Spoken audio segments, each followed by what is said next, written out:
Okay, let's go. Hello sir, माझी अक्कल दाढ किल्लेली होती. त्याच्या शेजारची ही दाढ किल्लेली होती आणि मला इतक्या वेदना होत होत्या की मला जेवण करताना फार त्रास होत होता आणि रात्र रात्र झोप येत नव्हती.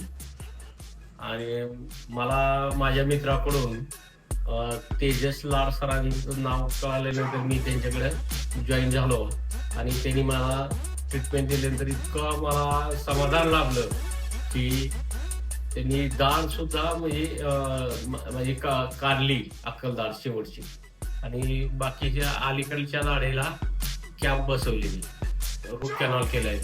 तर ते करत असताना पहिल्यांदाच 1-2 वेळा मला बोल देण्यात आली. नंतर न बोल देता माझं त्यांनी ट्रीटमेंट केलं. अतिशय सुपेरियर हात सरांचा आहे आणि त्यांच्या हाताला इतका म्हणजे गुण आहे, त्याचा अनुभव मला चांगल्या पद्धतीने आला.